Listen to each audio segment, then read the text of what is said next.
Assalamualaikum warahmatullahi wabarakatuh. Waalaikumsalam warahmatullahi wabarakatuh. Baik, untuk memulai pertemuan kita pada hari ini, kita buka dengan lafaz basmalah. Bismillahirrahmanirrahim. Apa kabarnya anak-anak? Alhamdulillah, luar biasa. Allahu Akbar. Terima kasih ya. Nah, di awal ini penting bagi kita untuk memahami panduan sebagai panduan kita dalam menjalani aktivitas kita di kelas. Ya, dalam menjalani aktivitas kita dalam proses pembelajaran dan seterusnya itu perlu adanya panduan. Kayak misalnya kalian di awal dulu di kelas 7 pernah ikut MPLS. Ya, di MPLS itu dikasih tahu ya penjelasan mengenai aturan-aturan sekolah, benar nggak? Benar. Ada disiplin sekolah, masih ingat nggak disiplin apa yang kalian ingat? Aturan-aturan peraturan dari sekolah. Pakai manset, tidak boleh terlambat. Apa lagi? Harus pakai kaos kaki, pakai ciput, misalnya ya, berpakaian seragam sesuai dengan hari dan seterusnya. Nah, itu aturan dari sekolah. Ya. Nah, mengapa itu aturan itu harus dibuat? Mengapa aturan itu harus dibuat? Karena lebih disiplin. Untuk Mengajarkan kita lebih disiplin, menegakkan disiplin. Ya.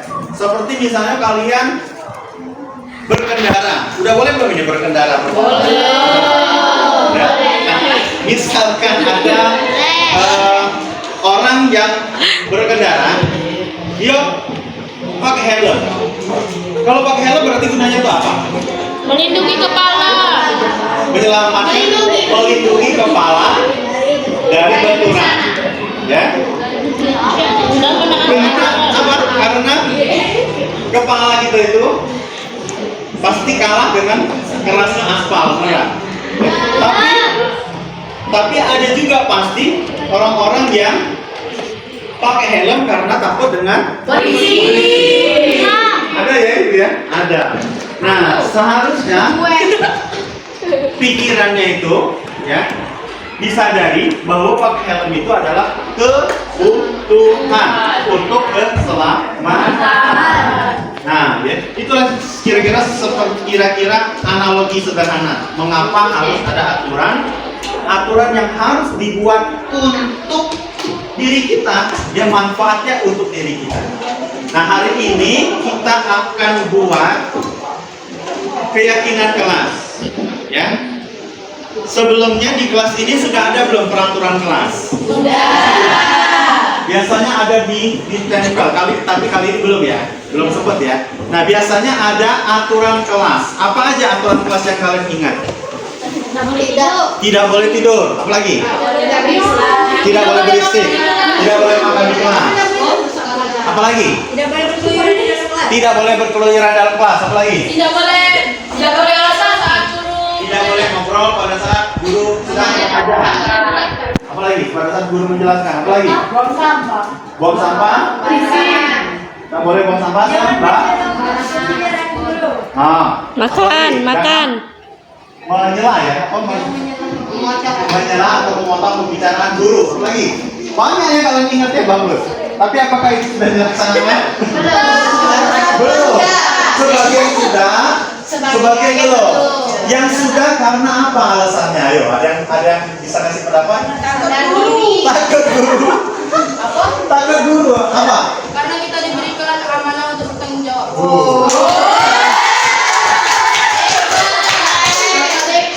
Tapi mungkin hanya sedikit ya yang menyadari bahwa itu untuk tanggung jawab. Kebanyakan karena takut dengan guru, karena takut dengan hukuman. Nah, hari ini kita mencoba untuk mengubah itu supaya kita melaksanakan aturan tersebut dengan penuh kesadaran. Caranya adalah dengan mengubah peraturan sekolah, peraturan kelas tadi menjadi keyakinan kelas. Apa itu keyakinan? Ya, keyakinan yang timbul dari dalam diri masing-masing anggota kelas untuk melaksanakan nilai-nilai keyakinan yang telah disepakati bersama. Jadi, yang perlu kita lakukan hari ini adalah dari aturan-aturan yang dibuat sebelumnya, ayo kita diskusikan. Kita ubah kalimatnya menjadi kalimat yang positif. Kenapa kalimatnya harus positif? Supaya kita melaksanakannya dengan penuh kesadaran. Contoh, apa itu kalimat positif? Tidak boleh buang sampah sembarangan. Itu kan kalimat negatif. Tidak boleh. Ya, jadi ada tertantang untuk melanggarnya. Tapi kalau kalimatnya kita ubah menjadi buanglah sampah pada tempatnya. Ya, membuang sampah pada tempatnya. Itu kalimat positif. Apalagi misalnya, apa tadi aturan tadi? Pakailah pakaian yang bersih. Bukan yang tadi, yang aturan tadi sebelumnya, misalnya selain sampah, tidak boleh makan di dalam kelas. Apa kalimat positif yang bisa diubah? Makanlah makanan di luar kelas. Makanlah di tempat yang telah disediakan. Jangan di dalam kelas. Jangan lagi ada kata jangan, ya kan? Kan sudah jadi kalimat positif. Apalagi misalnya, tidak boleh ribut tadi apa? Ayo mulai menghormati guru yang sedang berbicara. Oh, ya. Jadi enak kan? Oke, bisa dipahami apa yang harus kalian lakukan hari ini? Paham. Nah, Bapak sudah sediakan karton 1 lembar. Ini nanti akan ditempel dengan apa ini namanya? Sticky note. Ya, sticky note nanti akan Bapak bagikan satu persatu. Oke, silakan tuliskan masing-masing satu saja keyakinan atau nilai-nilai yang kalian yakini berdasarkan peraturan yang ada atau yang kalian tahu, yang kalian pahami. Oke, masing-masing satu ya. Ini untuk supaya kita sama-sama, karena nilainya ini dari masing-masing semuanya, ya, dan ada yang merasa dikucilkan, punya hak dan kewajiban yang sama di dalam kelas. Jadi kita akan laksanakan bersama-sama juga. Oke, Bapak kasih waktu untuk menuliskannya. Ya, nanti kalau misalnya masih bingung, Bapak bimbing ya untuk menuliskannya. Oke, Bapak, ini yang tempel, nanti ditempel ya. Yang menulisnya bagian depan. Ya, Bapak bagikan satu-satu. Silakan tuliskan dengan kalimat positif. Oke, silakan tuliskan. Nah, apa aturan tadi misalnya nggak boleh makan dalam kelas, nggak boleh tidur, apalagi misalnya jangan ribut. Nah, jadi diubah kalimat menjadi keyakinan yang kalian yakini. Ya, misalnya menghormati guru, menghormati teman. Jangan ditempel. Menempeleng. Boleh, sangat boleh. Boleh menuliskan yang negatifnya dulu, boleh. Di bawahnya kalian terangkan kalimat positifnya seperti apa. Nah, khusus untuk Faris, Bapak kasih tugas tambahan menulis ininya ya. Tulisan yang rapi, yang bagus, yang cantik, yang indah, yang menawan, yang menarik. Tulis sebesar-besar di bagian atasnya keyakinan kelas 8D. Pakai spidol warna-warna. Kalian kayak gitu aja lucu. Kami yang dikasih. Nanti, ya semangat ya.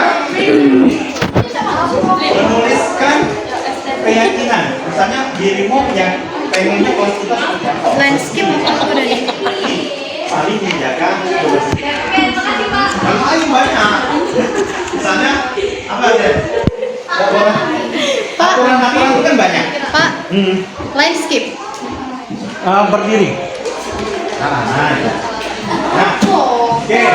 Silakan tuliskan dulu semuanya masing-masing satu aja. Kalau tercoret, yang penting masih nampak tulisan.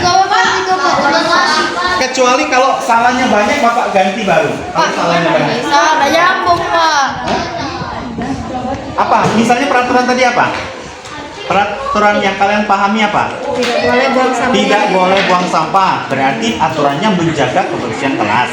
Atau misalnya kita keluar masuk kelas tanpa izin. Tidak boleh keluar masuk kelas tanpa izin. Harus menjaga kedisiplinan kelas. Misalnya saling menjaga atau meminta izin guru. Meminta izin guru, mintalah izin guru sebelum keluar dari kelas. Gitu kalimatnya ya. Lagi salah. Boleh. Keyakinan kelas. Kelas penting. Spidolnya aktif. Spidol. Terus rapi-rapi. Rapi-rapi. Ditambahin pakai warna-warni punya ini siapa? Cak.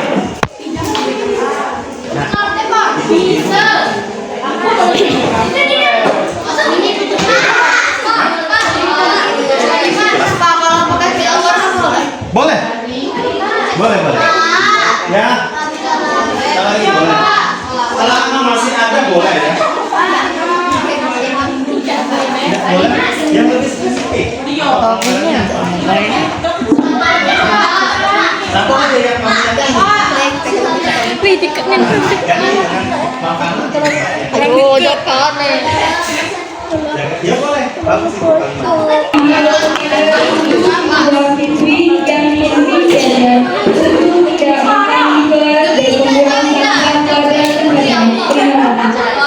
Oke.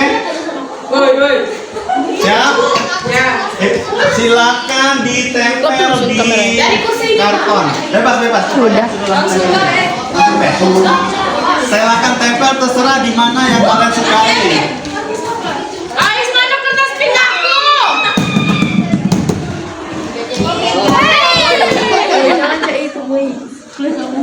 Yang sudah duduk.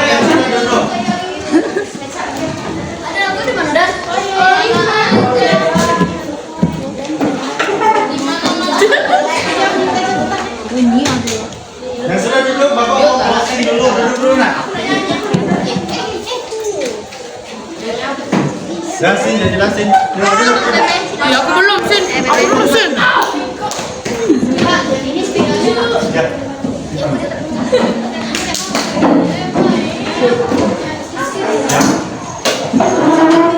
Sin, ambil punya aku ini. Bentar. Sin. Kita membuat keyakinan kelas. Ini ada banyak keyakinan kelas yang sudah kita buat. Ya. Di masing-masing. Ini adalah ide dari kalian ya. Jadi ide dari kalian, masukan dari kalian. Jadi ditaati juga bersama-sama kesadaran dari masing-masing kalian. Ya. Kayak ini ada saling menjaga kebersihan kelas. Setuju? Setuju. Buanglah sampah pada tempatnya. Setuju? Makanlah di tempat yang telah disediakan. Ya. Oke, apalagi nih? Ayo hormati guru yang sedang berbicara. Benar, setuju ya. Terakhir, mintalah izin kepada guru ketika ingin keluar kelas. Oke, setuju ya. Oke, itu aja mungkin untuk hari ini keyakinan kelas yang telah kita buat. Terima kasih atas partisipasi dari anak-anak semua. Mudah-mudahan kelas kita menjadi lebih baik, lebih enak, lebih nyaman dan lebih kondusif untuk kedepannya. Kita tutup pertemuan kita hari ini melapas hamdalah. Alhamdulillahirabbil alamin. Assalamualaikum warahmatullahi wabarakatuh. Waalaikumsalam warahmatullahi wabarakatuh. Warahmatullahi wabarakatuh. Kami dari kelas 8D membuat keyakinan kelas 8D. Hai, perkenalkan nama saya Diefka Nabila Rasuka. Saya dari kelas 8D. Hari ini kami membuat keyakinan kelas 8D. Manfaatnya untuk menjadikan siswa kelas 8D lebih bertanggung jawab dan mematuhi aturan. Saya tadi menulis contoh keyakinan kelas, yaitu makanan di tempat yang telah disediakan. Semuanya, nama saya Aisyah Rena Putri, saya dari kelas 8D.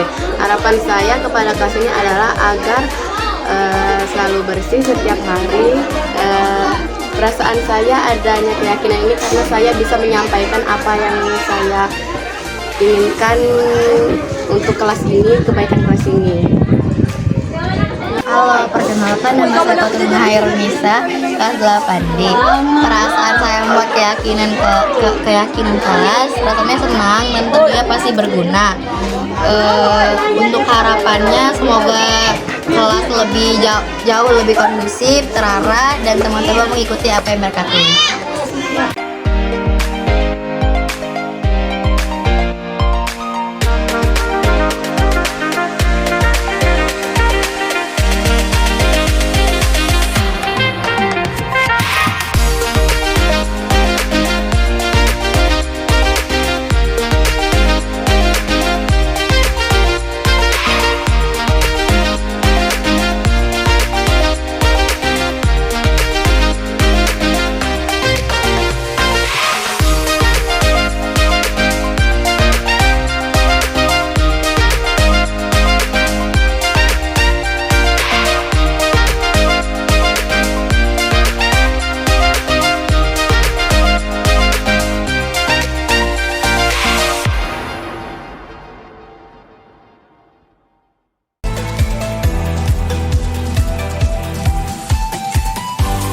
Waalaikumsalam warahmatullahi wabarakatuh. Alhamdulillahilladzi arsala rasulahu bil huda wa dinil haq liyudhhirahu 'ala dini kullihi wa kafa billahi shahidan. Allahumma shalli 'ala Muhammad wa 'ala ali Muhammad. Yang terhormat pakar kurikulum Umi Malina SPD, para walas dan juga para tim kedisiplinan yang berkesempatan hadir pada pagi hari ini. Alhamdulillahirrahmanirrahim. Mari kita kepada puji syukur kita kepada Allah Subhanahu wa taala atas segala limpahan rahmat, baik nikmat sehat, nikmat iman, nikmat taqwa, sehingga kita masih berkumpul pada pagi ini dalam keadaan sehat guna untuk mendengarkan atau belajar lagi mengenai budaya positif tentang kedisiplinan siswa. Yang kedua, salawat dan salam mari selalu kita sampaikan kepada junjungan kita Nabi Muhammad sallallahu alaihi wasallam. Semoga kita selalu istiqomah menjalankan sunnah dan perintah beliau dan kelak akan mendapatkan syafaatnya yang terakhir nanti. Amin amin ya rabbal alamin.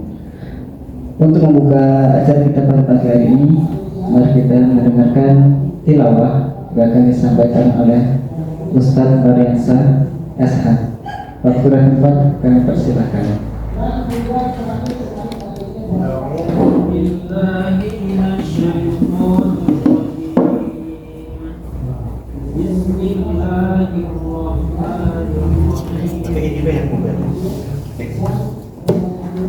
والضحى والليل إذا سجى ما ودعك ربك وما قلى وللآخرة خير لك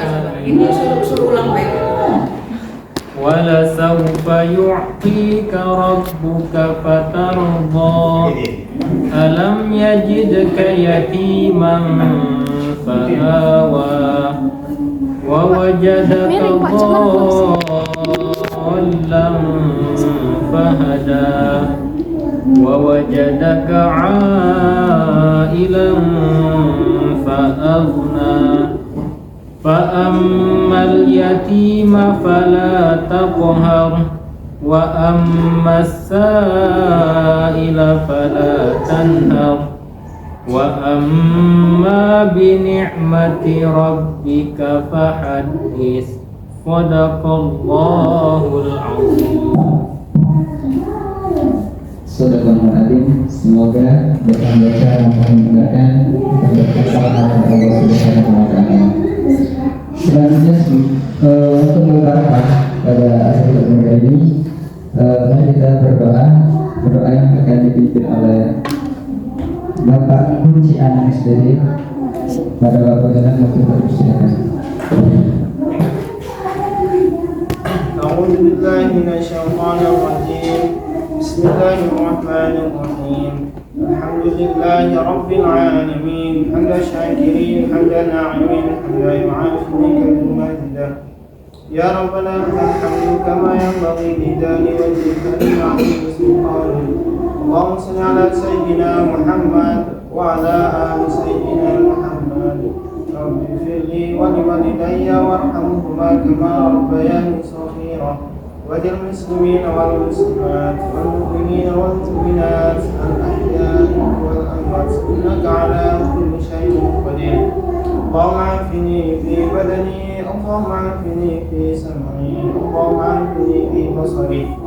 اللهم إني أعوذ بك من الكفر والفقر، لا إله إلا أنت، سبحانك اللهم إني كنت من الظالمين. اللهم إنا نسألك سلامة في الدين والدنيا في الآخرة، وزيادة في علمي وبارك في رزقي، وتوبة قبل الموت، ورحمة عند الموت، ومغفرة بعد الموت. اللهم حمل علينا في ذكرة الموت والنجاة من النار وعفونا الحساب. ربنا هب لنا من أزواجنا وذرياتنا قرة أعين واجعلنا للمتقين إماما. ربنا آتنا في الدنيا حسنة وفي الآخرة حسنة وقنا عذاب النار. سبحانك رب العزة عما يصفون، سلام على المرسلين والحمد لله رب العالمين. Alhamdulillahirrahmanirrahim. Terima kasih kepada Bapak berdoa. Selanjutnya ke acara ini yaitu pemaparan materi atau penjelasan mengenai budaya positif oleh kesimpulan siswa. Dan kali ini akan disampaikan oleh Bapak Ardi Masnata Putra SPDKR. Kami persilakan. Cek satu. Baik, terima kasih Pak Gali Nugroho. Bismillahirrahmanirrahim. Assalamualaikum warahmatullahi wabarakatuh. Waalaikumsalam warahmatullahi wabarakatuh. Cek. Siang malam makan coklat kedua sama Pak Tuwo. Yang jawab salam dengan semangat kudoakan kayo rayo masuk surga pulau. Assalamualaikum warahmatullahi wabarakatuh. Waalaikumsalam warahmatullahi wabarakatuh. Alhamdulillah. Nyambung tak tadi? Maksudnya. Pak, ini Mas di sini. Lebih tepat untuk sini ya, panjang. Oke. Alhamdulillahirabbil alamin. Wassalatu wassalamu ala asrofil anbiya wal mursalin wa ala alihi washabihi ajmain. Allahumma shalli ala sayyidina Muhammad wa ala ali sayyidina Muhammad. Yang alhamdulillah segala puji bagi Allah yang telah memberikan kita berbagai kenikmatan. Di tengah-tengah kesibukan kita masih diberikan nikmat untuk bersama-sama berkolaborasi, meningkatkan kapasitas, menambah wawasan, saling berbagi. Mudah-mudahan ini merupakan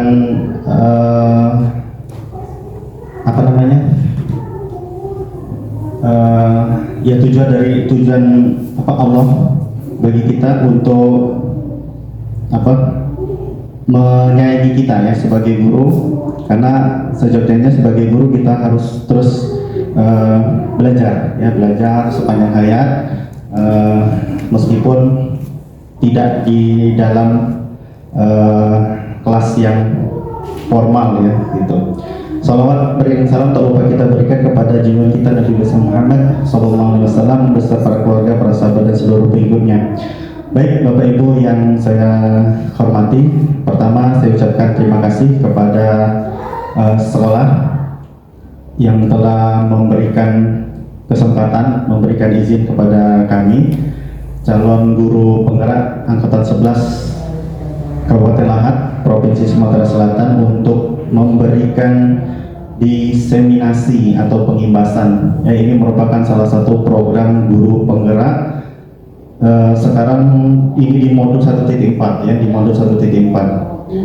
Judulnya budaya positif. Ya, jadi kami sudah melaksanakan 4, sudah jalan ke 5 modul dari 10 modul yang ditentukan. Dalam salah satu modulnya itu ada tugas aksi nyata ya, jadi rangkaian setiap modul itu ada merdeka mulai dari diri, eksplorasi konsep, kemudian ruang kolaborasi, kemudian demonstrasi kontekstual, I-nya itu elaborasi pemahaman, kemudian koneksi antar materi, yang terakhir aksi nyata. Jadi setiap akhir modul itu ada aksi nyata. Nah, untuk aksi nyata ini pengimbasan kepada guru-guru yang ada di sekolah.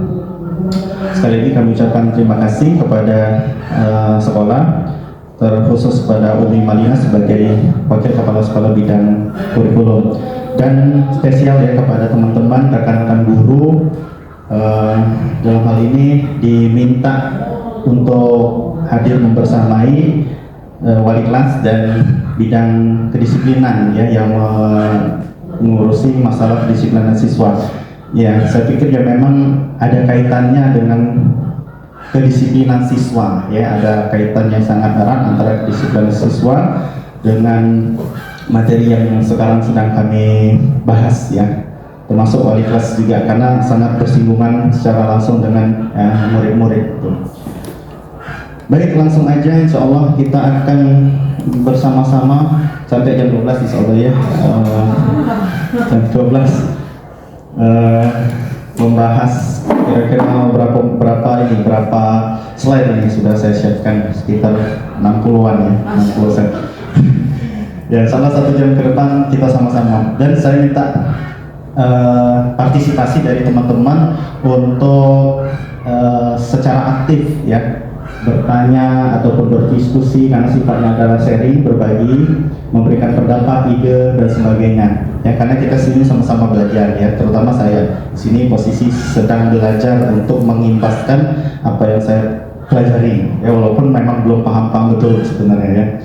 Nah, adapun yang mungkin teman-teman secara sepintas mungkin sudah berpikir ya, karena dalam bayangan kita apa yang saya sampaikan mungkin itu sudah keseharian kita sebenarnya ya, sudah keseharian kita. Apalagi tadi sempat ngobrol dengan Serike ya, GP kita angkatan kedua, ya katanya kalau budaya positif itu sebenarnya sudah keseharian, sudah makanan kita sehari-hari ya, kata Serike tadi. Jadi perlu kita kosongkan gelas mungkin ya, kosongkan gelas untuk menerima ilmu, walaupun mungkin itu sudah kita laksanakan, sudah kita jalankan, sudah menjadi budaya kita, tapi rasanya akan semakin kuat dengan dasar-dasar dari ilmu pengetahuan ya. Ada yang mengatakan, oh itu teori, itu hanya teori lah, kan memang kita bergerak, berjalan, melaksanakan berdasarkan teori ya. Itulah gunanya kita kuliah kita belajar memahami teori ya, untuk ke depan kita melaksanakan apa yang menjadi teori tersebut. Ini ya. Oke, sudah ini pemahaman penerapan. Selanjutnya, budaya positif di sekolah.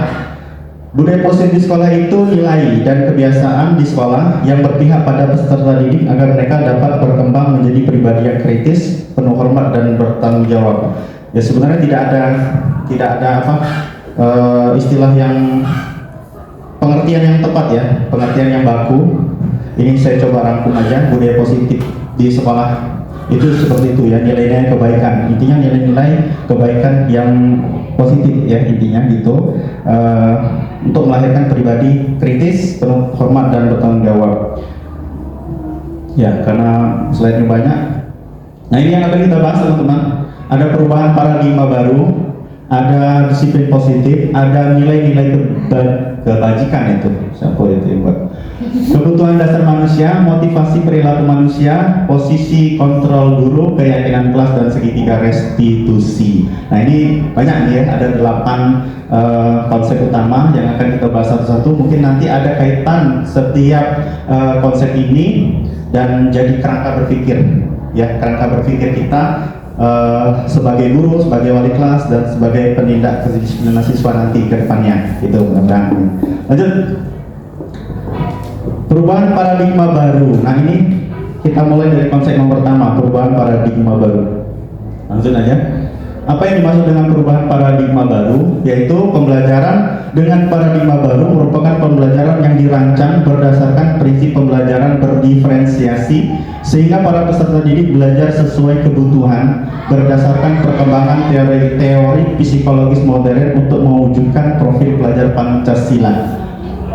Yang jadi sekarang memang sedang dilaksanakan kurikulum merdeka ya. Kurikulum merdeka itu poin-poin utamanya yaitu pembelajaran berdiferensiasi, ya, paradigma baru. Paradigma barunya itu berdasarkan prinsip pembelajaran berdiferensiasi, ya.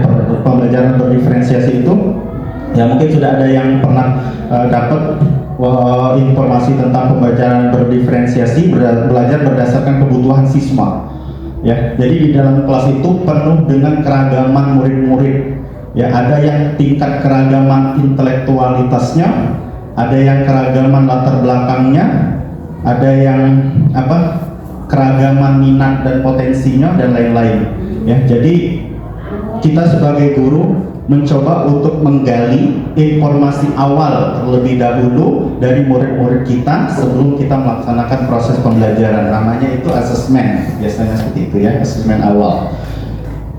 Ya, berdasarkan teori psikologis modern itu mewujudkan profil pelajar Pancasila. Nah, nanti profil pelajar Pancasilanya nanti kita ulik lebih dalam lagi. Kita lanjutkan dulu. Nah, ini profil pelajar Pancasila, ya, seperti yang mungkin juga teman-teman sudah pernah dengar. Profil pelajar Pancasila itu ada 6, ya, ada 6. Beriman bertakwa kepada Tuhan Yang Maha Esa dan berakhlak mulia, kemudian berkebinekaan global, kemudian bergotong royong, kreatif, bernalar kritis, mandiri. Jadi 6 ini merupakan tujuan yang ingin dicapai dari pendidikan kita saat ini, ya, yaitu membentuk pribadi murid yang berprofil pelajar Pancasila. Nah, sebenarnya ini sangat banyak kaitannya dengan sekolah kita, ya. Jadi maksud kami sebenarnya apa yang dipelajari oleh yang diturunkan oleh pemerintah saat ini kita padukan. Namanya kita sekolah Islam terpadu itu begitu sebenarnya. Jadi memadukan konsep pemikiran dari kurikulum nasional dengan kurikulum SIT, ya. Namanya itulah yang disebut dengan terpadu. Makna terpadu itu seperti itu. Jadi beriman bertakwa kepada Tuhan Yang Maha Esa, berakhlak mulia, itu standar SKL kita masuk ke, ada, ya, pasti masuk ke mana SKL kita, SKL kemarin. Beriman itu masuk ke berakidah yang lurus, gitu, ya. Beribadah yang benar dan seterusnya, ya. Berkebinekaan global masuk ke ada ya, pokoknya ini ada semua, ya. Jadi yang pertama berkebinekaan global. Jadi maksudnya kita di dalam satu sekolah ini terdiri dari berbagai macam latar belakang budaya, saling menghormati, saling menghargai, gitu, ya. Agak mending. Kemudian Pak, di mana loncengannya? Pak, budaya sini, yang Pak. makin lama makin hilang, makin tergerus, mencoba untuk kembali diangkat dengan tujuan profil pelajar kita, yaitu bergotong royong.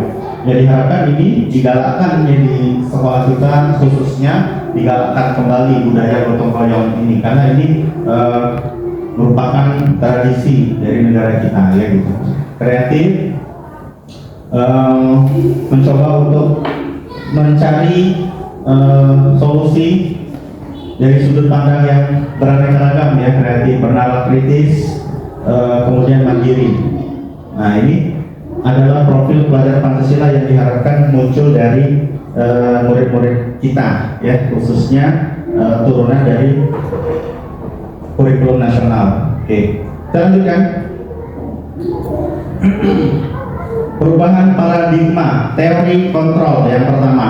Kita lihat langsung. Nah, banyak. Ini ada semacam simulasi, Bapak Ibu. Anda dan teman Anda akan melakukan kegiatan cobalah buka. Anda adalah A. Tugas Anda adalah mengepalkan salah satu tangan Anda. Coba Anda bayangkan bahwa Anda menyimpan sesuatu yang sangat berharga di dalam kepalan tangan Anda. Anda perlu menjaga benda tersebut sekuat tenaga Anda, karena begitu pentingnya untuk kehidupan Anda. Tugas rekan Anda B adalah mencoba dengan segala cara untuk membuka kepalan tangan Anda. Teman Anda B boleh membujuk, menghardik, mengintimidasi, memarahi, menggoda, menggelitik, bahkan menawari Anda uang agar Anda bersedia membuka kepalan tangan Anda. Coba lakukan kegiatan, cobalah buka di atas dengan bis secara bergantian. Masing-masing A dan B memiliki waktu 30 detik. Sesudah itu diskusikan kegiatan ini dan coba jawab pertanyaan-pertanyaan di bawah ini secara mandiri dan diskusikan kembali dengan rekan Anda. B. Bandingkan jawaban Anda apakah berbeda atau sama. Bila mana berbeda, kira-kira mengapa? Apakah Anda dan atau B membuka kepala tangan Anda? Mengapa? Apa alasan Anda atau B membuka kepala tangan Anda? Apakah Anda atau B menutup kepala tangan Anda? Mengapa? Apa alasan Anda atau B tetap menutup kepala tangan Anda? Dalam kegiatan ini, sesungguhnya siapa yang memegang kendali atau kontrol untuk membuka atau menutup kepala tangan? Ini simulasi, coba buka tanganku. Buka. Ya, saya tidak mau karena sesuatu itu berharga. Ya, gitu ya. Ini simulasi untuk mengantarkan kita kepada satu teori namanya teori kontrol. Ini miskonsepsi Bapak Ibu yang terjadi selama ini. Miskonsepsi tentang teori kontrol. Ilusi guru mengontrol murid. Ini ilusi bahwa kritik dan membuat rasa bersalah mampu menguatkan karakter. Ilusi bahwa semua penguatan positif efektif dan bermanfaat. Ilusi bahwa orang dewasa berhak memaksa. Ini ilusi. Coba ada tanggapan kenapa ini semua dikatakan ilusi dalam teori kontrol? Apakah guru mengontrol murid itu benar? Atau ada yang membuat murid merasa dikontrol oleh guru? Kenyataannya seperti apa? Gitu ya. Ilusi guru mengontrol murid, ilusi bahwa seperti tadi kan, ilusi guru mengontrol murid. Sebenarnya yang mengontrol murid itu siapa? Yang mengontrol murid, yang mengontrol murid ya dirinya sendiri ya. Yang mengontrol murid yang murid itu sendiri, gitu ya. Yang mengontrol murid yang murid itu sendiri berdasarkan tadi simulasi tadi kan. Tinggal apakah murid itu mau atau tidak dikontrol, berdasarkan apa dia dikontrol, itu pertanyaan selanjutnya. Ilusi bahwa kritik dan membuat rasa bersalah mampu menguatkan karakter. Ya, seolah-olah ini ketika kita mengkritik siswa, murid, membuat rasa bersalah, itu akan menguatkan karakter mereka. Padahal yang terjadi adalah kenyataannya murid semakin mempunyai rasa apa? Kecewa, ya, kecewa, mungkin juga menyimpan perasaan dendam dan seterusnya, ya. Ilusi bahwa orang dewasa berhak memaksa. Nah, ini juga berkaitan dengan apa tadi yang disimulasikan, ya, bahwa yang berhak memaksa orang dewasa juga sebenarnya tidak punya hak untuk memaksa, ya. Yang membuat kita melakukan sesuatu itu bukan orang dewasa sebenarnya, ya. Nah, terakhir ilusi bahwa semua penguatan positif, efektif dan bermanfaat. Nah, ini juga akan kita bahas, ya. Lanjutkan nanti lebih jelas lagi. Nah, perubahan paradigma stimulus respon sebelumnya menjadi teori kontrol itu seperti ini, Bapak Ibu. Kita mencoba mengubah orang agar berpandangan sama dengan kita. Nah, menurut teori kontrol, kita berusaha memahami pandangan orang lain tentang dunia. Itu yang terjadi, itu yang seharusnya. Perilaku buruk dilihat sebagai suatu kesalahan. Semua perilaku ternyata memiliki tujuan berdasarkan teori kontrol. Orang lain bisa mengontrol saya, hanya Anda yang bisa mengontrol diri Anda. Itu yang menjawab tadi. Saya bisa mengontrol orang lain, itu berdasarkan stimulus respon. Kenyataannya, Anda tidak bisa mengontrol orang lain. Pemaksaan ada pada saat bujukan gagal. Kolaborasi dan konsensus menciptakan pilihan-pilihan baru. Model berpikir menang atau kalah. Nah, kalau teori kontrol nanti akan lebih jauh. Yang terjadi adalah menang-menang, win-win. Disiplin positif, lanjut kita masuk ke disiplin positif. Disiplin positif itu berasal dari kata disiplina yang artinya belajar. disiplin mengacu pada disiplin diri yang memiliki tanggung jawab terhadap apa yang dilakukannya berdasarkan nilai-nilai yang diyakini. Nah, kalau selama ini makna disiplin itu apa? Makna disiplin yang selama ini kita pahami sesuai aturan, ya. Patuh terhadap aturan. Nah, sebenarnya makna disiplin itu sendiri artinya belajar, ya. Jadi di dalam materi ini disiplin positif ditambahkan kata positif, ya, supaya memperjelas bahwa disiplin itu merupakan belajar, ya, mengacu pada disiplin diri yang memiliki tanggung jawab terhadap apa yang dilakukan berdasarkan nilai-nilai yang diyakini. Kita agak cepat, nanti ada simulasi soalnya. Disiplin positif merupakan salah satu cara penerapan disiplin yang bertujuan untuk menumbuhkan kesadaran serta memberdayakan peserta didik. Nah, ini kata kunci. Mohon diperhatikan, tanpa imbalan, penghargaan, ancaman atau hukuman. Itu menurut teori yang sedang kita bahas saat ini. Jadi disiplin positif itu menerapkan disiplin tujuannya menumbuhkan kesadaran serta memberdayakan tanpa imbalan, tanpa penghargaan, tanpa ancaman atau tanpa hukuman. Nah, itu tanpa semua. Jadi yang mencoba dimunculkan adalah menumbuhkan kesadaran. Next.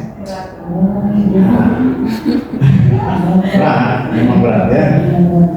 Kalau saya kan tugasnya menyampaikan. Sebagai pendidik, tujuan kita adalah menumbuhkan peserta didik yang memiliki disiplin diri sehingga mereka berperilaku mengacu kepada nilai-nilai kebajikan universal dan memiliki motivasi intrinsik dalam perubahan perilaku ke arah yang lebih baik. Nah, ini tujuan kita sebagai pendidik menumbuhkan tadi supaya mereka disiplin dirinya itu mengacu pada nilai-nilai kebajikan. Nilai-nilai kebajikan ini salah satunya tadi, ya, profil pelajar Pancasila itu nilai-nilai kebajikan. Tapi lebih jauh dari itu, saya mencoba untuk mengaitkan, ya, karena kita sekolah Islam terpadu seharusnya lebih luas lagi nilai-nilai kebajikan yang kita yakini. Menurut Pak Den, ya, karena kita yakin dasar-dasarnya itu jelas dalam Al-Quran, ya, dalam sirah, dalam hadis dan seterusnya. Jadi ini mudah-mudahan semakin menguatkan kita kalau kita punya dasar nilai-nilai kebajikan yang harus dituju atau dicapai, ya, sehingga murid-murid itu memiliki motivasi intrinsik. Apa intrinsik? Apa motivasi intrinsik? Dari dalam, ya, bukan ekstrinsik, ya, bukan dari luar. Kalau imbalan, hukuman, penghargaan itu dari luar, ya, sifatnya dari luar. Sedangkan ini yang kita harapkan ini menumbuhkan kesadaran untuk memiliki motivasi dari dalam. Nilai-nilai kebajikan, nah ini ya yang aku sampaikan tadi. Nilai-nilai kebajikan itu apa? Nilai-nilai kebajikan itu adalah sifat-sifat manusia yang memiliki tujuan mulia yang ingin dicapai setiap individu. Jadi nilai ini bersifat universal, lintas bahasa, suku, bangsa, agama maupun latar belakang. Ya, jadi disepakati bersama. Dan setiap agama ya sama, yakin bahwa itu nilai-nilai kebajikan. Ya, mau agama apa, mau suku apa, jujur pasti semua orang yakin itu nilai-nilai kebajikan. Tanggung jawab itu nilai-nilai kebajikan. Ya, mandiri, gotong royong itu nilai-nilai kebajikan yang tak perlu dipertanyakan lagi, sudah disepakati oleh semua suku, bangsa, agama maupun latar belakang. Nilai-nilai kebajikan yang ingin dicapai oleh setiap anak Indonesia, nah ini ya, kita kenal dengan profil pelajar Pancasila. Ini secara khusus beriman, bertakwa kepada Tuhan Yang Maha Esa dan berakhlak mulia, mandiri, bernalar kritis, berpendidikan global, bergotong royong dan kreatif. Ya, ini sebetulnya ada elemennya seperti yang dibahas pada pertemuan sebelumnya, ya, Cici, Menopi, Madinah ada dibahas. Tapi saat ini kita fokus yang lain dulu, ya. Ini beriman, bertakwa kepada beriman, bertakwa, berakhlak mulia, itu ada sub elemennya lagi, ada turunan-turunannya banyak itu, ya, penjelasannya. Ada mandiri itu apa saja, misalnya ada indikatornya, bernalar kritis dan seterusnya. Untuk saat ini itu saja. Nanti pertemuan selanjutnya. Kebutuhan dasar manusia, kita mulai masuk ke kebutuhan dasar manusia. Apa yang disebut dengan kebutuhan dasar manusia? Kebutuhan dasar manusia itu ada pengertiannya enggak? Belum ada. Ya sebagai manusia itu disimpulkan oleh menurut, tidak tahu lupa namanya, disimpulkan ada 5 kebutuhan dasar manusia yang mendasari kita untuk bergerak melakukan sesuatu itu ada dasarnya untuk memenuhi kebutuhan dasar kita sebagai manusia. Secara umum dikelompokkan menjadi 5. Yang itu kesimpulan itu apa dan pengertiannya kebutuhan dasar manusia. Ada kebutuhan manusia itu untuk bertahan hidup. Bertahan hidup itu diantaranya makanan, pakaian, tempat tinggal, keamanan, kesehatan. Itu kebutuhan dasar kita untuk bertahan hidup, survival. Kasih sayang dan rasa diterima. Rasa diterima, dipedulikan, berbagi, kerjasama, menjadi bagian dalam kelompok dan seterusnya. Penguasaan, harga diri, keinginan untuk dianggap, memimpin, berprestasi, diakui, didengar. Mandiri, kebebasan. Kebebasan itu mandiri, memiliki pilihan, mencoba hal baru, mampu mengendalikan arah dirinya dan seterusnya. Sedangkan kebutuhan selanjutnya adalah kesenangan, bermain, humor, antusiasme, tertawa. Nah, Bapak Ibu hadir ke sini kebutuhan dasarnya apa?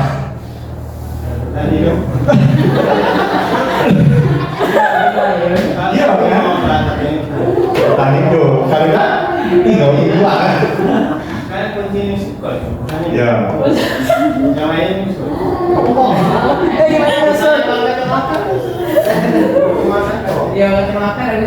Ini kebutuhan yang bisa lebih dari satu yang kita miliki untuk melakukan sesuatu.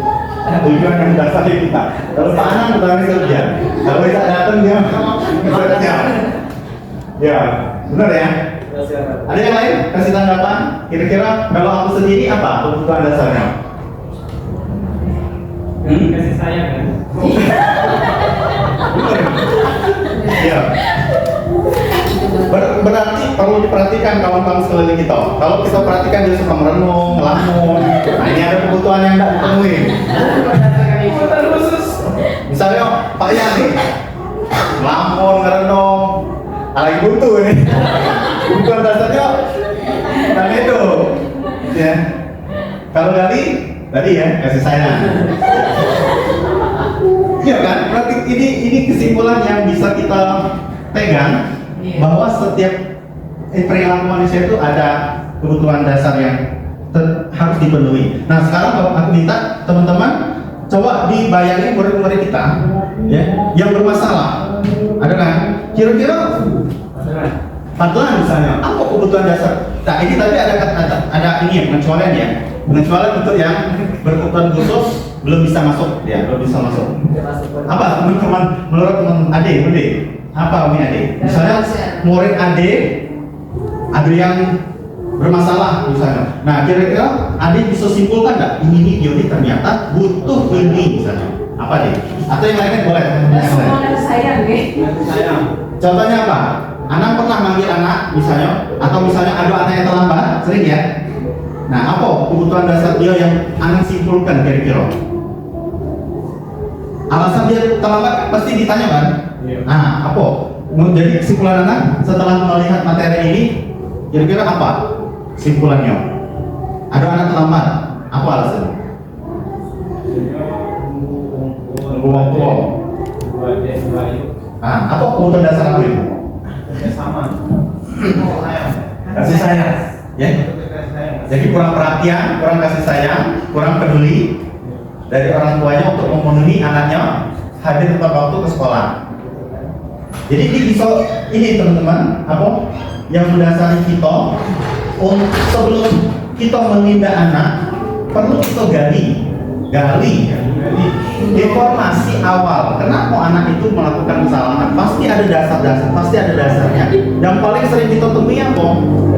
Misalnya yang gagal, preman, bahasa ini ya, bahasa apa? Yang apa? Sering gangguin temannya. Itu dia pasti ada kebutuhan dasarnya yang tidak terpenuhi. Nah, tugas Pak Gali dan kawan-kawan adalah menyalurkan. Enggak? Anak-anak yang dia kebutuhan penguasaan tadi ya, yang anak-anak yang super tadi, powernya berlebih, wali kelas, maksud aku, siswaan bersama-sama berkolaborasi menyalurkan kebutuhan dia itu supaya terpenuhi, ya, yang penguasaan tadi. Bapak Ibu, dalam satu contoh kasus anak-anak yang bermasalah itu bisa banyak kebutuhan yang kita temui. Bisa bertahan hidup, bisa kasih sayang, bisa penguasaan dalam satu kasus bahkan ya. Bukan per anak, maksud aku dalam satu kasus. Contohnya apa? Misalnya ada anak yang ngambil bekal makanan kawannya. Nah, ada bisa 5 kemungkinan kebutuhan dasar dia yang tidak terpenuhi. Contohnya apa? Kalau misalnya dia ngambil makanan kawannya karena dia lapar, alasan dia kan karena dia lapar, tidak sempat makan di rumah, pergi jajan, berarti kebutuhan bertahan hidup, benar ya? Itu jadi selanjutnya wali kelas bisa intinya menemukan solusi. Makan gratis. Ya itu salah satunya tujuan dari pemerintah melaksanakan program makan siang gratis. Ada lagi misalnya setelah kita tanya, kita gali, ternyata alasan dia kalau dia ngambil itu, ya teman-temannya jadi ngadu dengan wali kelas. Kemudian wali kelas ngadu, aku melaporkan dengan orang tua. Berarti kasih sayang dan rasa diterima butuh perhatian. Ternyata anak itu kan, kalau misalnya niat dia mengambil bekal makanan temannya itu, tujuannya itu tadi. Dia dibuat bekal dulu. Ada yang misalnya kalau setelah kita tanya, ternyata dia pengen kalau penguasaan tuh apa itu biasanya alasannya? Dia ngambil bekal kawannya, alasan dia untuk karena kebutuhan dia akan penguasaan. Pengen dianggap hebat, ya. Pengen berani, pengen apa? Dia pengen menunjukkan lah intinya ya, gitu kan. Ada lagi kebebasan. Apa biasanya alasan dia ketika dia tidak bisa menentukan dirinya. Kebebasan itu mencoba memiliki pilihan, berarti kan? Mungkin dia ada bekal, cuma dia pengen makan itu. Ya, jadi dia pengen mencoba hal baru, makan temennya, bisa jadi kan?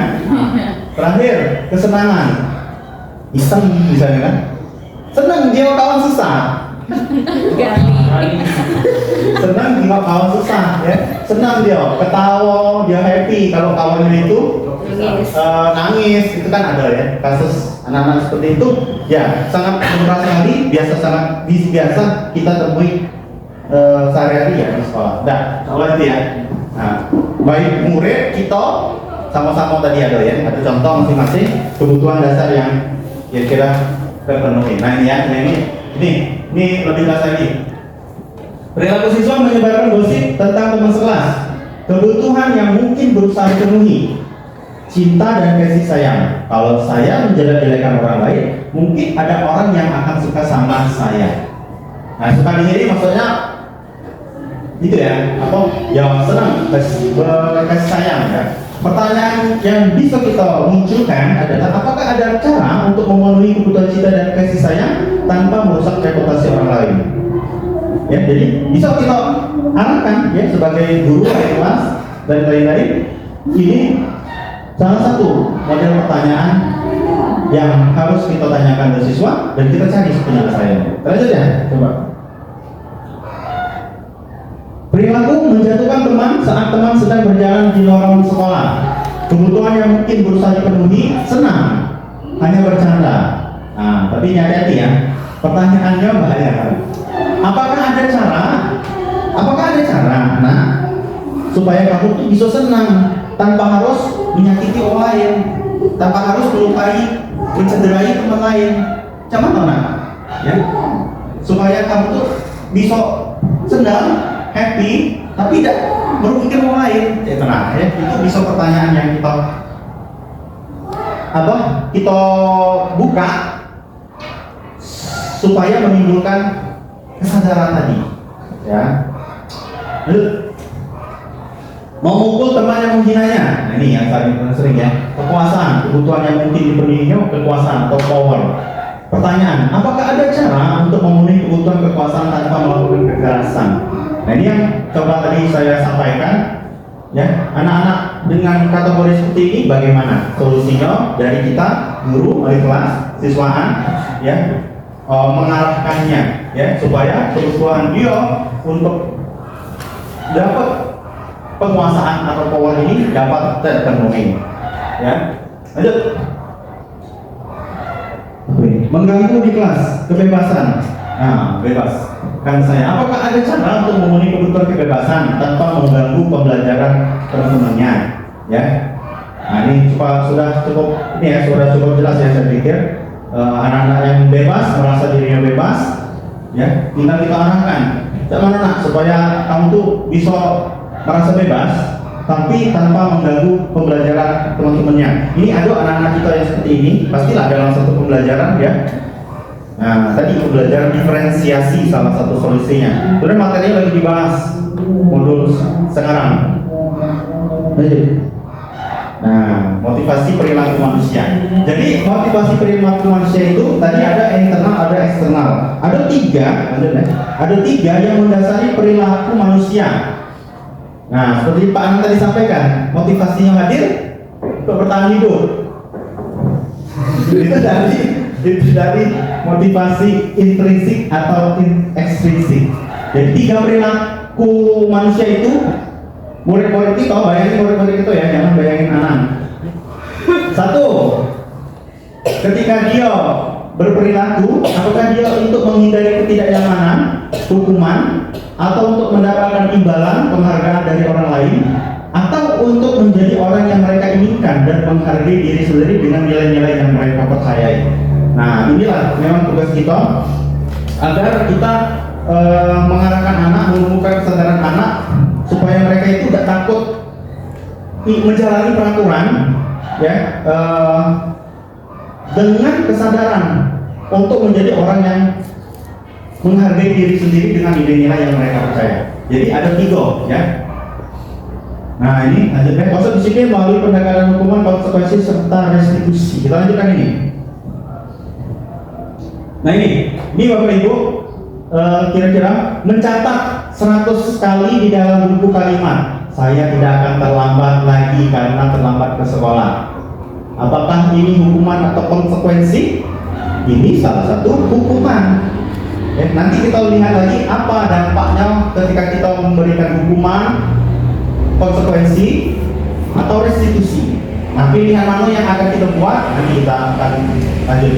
Jadi ini Bapak Ibu, untuk kita mereview apa perjalanan yang pernah kita lakukan, apakah kita sudah pernah melakukan tindakan-tindakan ini? Rasanya sering ya, rasanya kita pernah berada dalam situasi-situasi yang seperti ini. Ya, ternyata itu merupakan bentuk hukuman. Lari mengelilingi lapangan basket 2 kali karena terlambat hadir di sekolah, ini hukuman.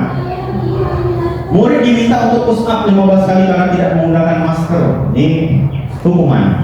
Ini pada saat pandemi ya. Menggantikan kertas tugas teman yang telah dicoret, konsekuensi. Membersihkan tumpahan air di meja karena tersenggol pada saat belajar, konsekuensi. Meminta murid tidak mengenakan sepatu seharian di sekolah karena tidak mengenakan sepatu hitam, hukuman. Lari mengelilingi lapangan basket 2 kali karena terlambat 10 menit untuk pelajaran BJOK, konsekuensi. Apa beda hukuman konsekuensi menurut ini? Jadi apa? Kira-kira? Saya Pak Anang. Kamu kok sama? Belum dijawab? Lari? Anak-anak? Kenapa? Ada siapa? Anak-anak ya biasanya? Masih anak-anak ya? Kamu lambat? Lari kok? Nah, itu. Ada nggak hubungan antara terlambat dengan Konsekuensi. lari? Lari dengan Itu ya. Jadi setelah ini apa jadi perbedaannya hukuman dan konsekuensi? Apa? Kalau konsekuensi itu ada tanggung jawab. Saya tadi mencoret-coret kertas temannya, kemudian dia mengganti kertas temannya. Itu tanggung jawab yang sudah dia lakukan. Masuk, benar ya? Benar. Ya benar ya. Kalau hukuman, apa yang ada? Kalau hukuman? Ya. Namanya juga. Tidak. Kalau hukuman? Mungkin kalau hukuman itu dari dia itu kan kalau yang mengganti itu cara dia untuk bertanggung jawab. Kalau hukuman mungkin cara caranya dia tuh mungkin tidak mengulangi lagi. Jarang. Iya. Kalau efek jerah berarti dari internal apa Mungkin eksternal? dapat pelajarannya. Ya. Ya kita memang tidak bisa nanti ada ini ya, nanti ada. Tidak bisa memungkiri, memang harus ada hukuman, harus ada terhadap peraturan yang dibuat tetap ada. Ya. Konsekuensi itu merupakan langkah selanjutnya, ya langkah selanjutnya yang bisa kita terapkan. Tapi tetap ada pilihan-pilihan yang kita bisa lakukan. Pilihan mana yang terbaik? Nah, itu setelah kita melaksanakan nanti apa yang namanya segitiga, restitusi dan materi-materi kita selanjutnya. Ya, dihukum oleh penghargaan. Nah, Bapak Ibu, ternyata penghargaan bisa berlaku sama dengan hukuman. Dalam arti meminta atau membujuk seseorang melakukan sesuatu untuk memenuhi suatu tujuan tertentu dari orang yang meminta atau membujuk. Dorongannya eksternal dan akan ada faktor ketergantungan beberapa dampak dari pemberian penghargaan adalah ya. Nah, penghargaan pun kalau tidak dikelola dengan baik ternyata bisa berdampak seolah-olah seperti dihukum, ya seperti dihukum. Nah, apa yang dimaksud dengan dihukum dengan penghargaan? Bagaimana ininya, indikasinya ataupun dampaknya seperti apa? Coba kita lihat. Nah ini ya, dihukum oleh penghargaan.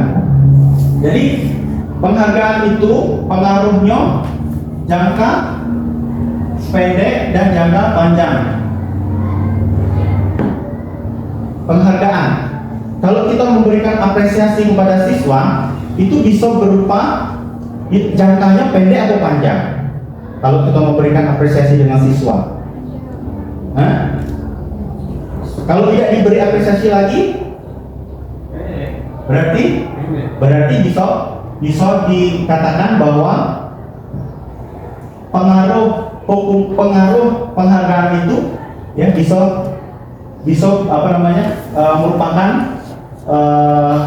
pengaruh yang tidak lama ya kalau tidak dimunculkan motivasi dari dalam gitu ya. Ini untuk lebih jelasnya. Nah ini nih. Nah, baca ya. Nah ini penjelasannya, maka tidak salah. Penghargaan efektif jika kita menginginkan seseorang melakukan sesuatu yang kita inginkan dalam jangka waktu pendek. Jika kita menggunakan penghargaan lagi dan lagi, maka orang tersebut akan bergantung pada penghargaan yang diberikan serta kehilangan motivasi diri dari dalam. Jika kita mendapatkan penghargaan untuk melakukan sesuatu yang baik, maka selain kita senantiasa berharap mendapatkan penghargaan tersebut, kita pun menjadi tidak menyadari tindakan baik yang kita lakukan. Ya, jadi ini maksudnya penghargaan itu dihukum oleh penghargaan, pengaruhnya jangka pendek dan jangka panjang ini. Lanjut ya, penghargaan tidak efektif. Suatu penghargaan adalah suatu benda atau peristiwa yang diinginkan, yang dibuat dengan persyaratan hanya jika Anda melakukan hal ini, maka Anda akan mendapatkan penghargaan yang diinginkan. Jika saya mengharapkan suatu penghargaan dan tidak mendapatkannya, maka saya akan kecewa dan berkecil hati, serta kemungkinan lain kali saya tidak akan berusaha keras seperti sebelumnya. Jika kita memberikan seseorang suatu penghargaan untuk melakukan sesuatu, maka kita harus terus-menerus memberikan penghargaan jika kita ingin orang tersebut meneruskan perilaku yang kita inginkan. Terakhir, orang yang berusaha berhenti merokok atau orang yang berusaha diet menguruskan badan, bila diberikan penghargaan hampir pasti tidak berhasil, ya karena motivasinya tadi. Lanjut. Penghargaan merusak hubungan. Ini, ketika seseorang diberi penghargaan atau dipuji di depan orang banyak, maka yang lain akan iri. Murid-murid iri, yaitu. Dan sebagian dari mereka akan tidak menyukai orang yang diberi penghargaan. Dia pasti ada, walaupun kita tidak tahu ya melihat menyimpulkan dari semua murid-murid kita. Jika seorang guru sering memberikan penghargaan kepada murid-muridnya, besar kemungkinan murid-murid termotivasi hanya untuk menyenangkan guru. Nah, mereka tidak akan bersikap jujur kepada guru tersebut, ya. Penghargaan menciptakan persaingan dalam kelas, persaingan menciptakan kecemasan. Mereka yang percaya bahwa mereka tidak memiliki kesempatan untuk mendapatkan penghargaan, kecewa dan berhenti ya. Mengurangi ketepatan. Di dalam sebuah percobaan, sekelompok anak laki-laki berusia sekitar 9 tahun diminta untuk melihat gambar-gambar wajah yang ditampilkan di layar, dan mereka harus memberitahukan jika wajah-wajah tersebut sama atau berbeda. Gambar-gambar tersebut hampir sama. Beberapa dari mereka diberi penghargaan dalam bentuk uang pada saat mereka memberikan jawaban benar, sementara sebagian yang lain tidak. Hasilnya, anak laki-laki yang dibayar membuat lebih banyak kesalahan. Ini riset, ya. Lanjut deh, penghargaan menurunkan kualitas. Pengamatan dilakukan pada sekelompok mahasiswa yang sedang kerja praktik di sebuah surat kabar universitas. Saat itu mereka sedang belajar menuliskan sebuah artikel tentang sebuah judul berita utama. Seiring waktu, mahasiswa tersebut semakin mampu bekerja dengan cepat. Kemudian ada beberapa mahasiswa yang dibayar untuk setiap judul berita utama yang mereka mampu hasilkan. Dan setelah beberapa lama, mahasiswa yang dibayar ini hasil kerjanya berhenti. Mereka yang tidak menerima bayaran terus berupaya mengasah diri menjadi lebih baik. Ini benar apa benar? Motivasi menulis ini misalnya. Kalau misalnya motivasi di YouTube misalnya kan, itu masuk ya. Dan kalau misalnya kita motivasinya karena duit, tidak dapat duit dari YouTube, ya kecewa gitu ya. Itulah kira-kira. Penghargaan mematikan kreativitas. Murid-murid diminta berpikir mengenai hadiah atau penghargaan yang bisa mereka dapatkan bila mereka berhasil menulis sebuah puisi. Kreativitas kelompok murid-murid ini menjadi berkurang dibandingkan dengan tidak diberitahukan tentang hadiah yang bisa mereka terima. Penelitian menunjukkan bahwa pekerjaan seni atau sebuah penulisan cerita menjadi kurang kreatif bila dijadikan sebuah hadiah penghargaan. Dalam tugas-tugas memecahkan masalah, para murid memakan waktu lebih lama dan memberikan jalan keluar kurang kreatif saat mereka dijadikan suatu penghargaan. Nah, ini riset juga ya. Lanjut, terakhir. Penghargaan menghukum mereka yang tidak mendapatkan penghargaan. Misalnya dalam sistem ranking, mereka yang mendapatkan ranking kedua akan merasa paling dihukum. Memberikan penghargaan dan hukuman adalah hal yang sama karena keduanya mencoba mengendalikan perilaku. Karena orang pada dasarnya tidak suka dikendalikan dalam jangka waktu lama, penghargaan akan terlihat sebagai hukuman. Jika suatu penghargaan diharapkan, namun Anda tidak mendapatkannya, Anda akan merasa dihukum. Terakhir, motivasi dari dalam puisi. Saat seseorang anak belajar untuk pertama kali menggabungkan huruf dan kata serta menyadari bahwa ia dapat membaca, timbul pijar di matanya sebuah senyuman. Anak tersebut begitu gembira karena telah mempelajari dan menguasai sesuatu tren dan baru. Kesadaran akan kemampuan bahwa ia sudah dapat membaca itu adalah penghargaan. Jika kita memberikan penghargaan kepada seorang anak pada saat ia sedang merasa bangga dengan pencapaiannya sendiri, maka kita akan mengambil kegembiraannya secara alamiah. Itu ya, ini bisa kita ambil apa-apa yang sesuai. Ya, jadi apakah kita tidak bisa memberikan penghargaan di kelas? Bisa, secara di kelas dan di lingkungan sekolah kita bisa, tapi sifatnya secara pribadi, secara alami, secara khusus, ya. Misalnya ada anak yang ada anak yang rajin misalnya, nah kita puji secara khusus, secara pribadi, gitu ya. Atau secara terus, misalnya pun kita nak memberikan penghargaan, pujian di hadapan di dalam kelas, berarti sifatnya secara kolektif, secara keseluruhan. Nah itu ya, bisa dijadikan panduan. Nah ini yang kata tadi ya. Harus jelasin duluan.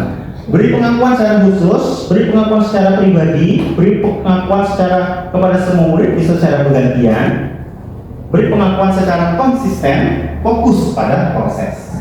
Ini ya, untuk apresiasi tadi kaitannya ini. Lanjut ya. Nah inilah adalah contohnya. Kemarin saya perhatikan rasa empatimu besar sekali. situasinya pada saat menolong. Saya menghargai kepedulianmu pada saat kamu membantu teman-temanmu. Terima kasih untuk rasa tanggung jawabmu pada saat kamu memungut kertas yang berserakan di lantai. Lanjut.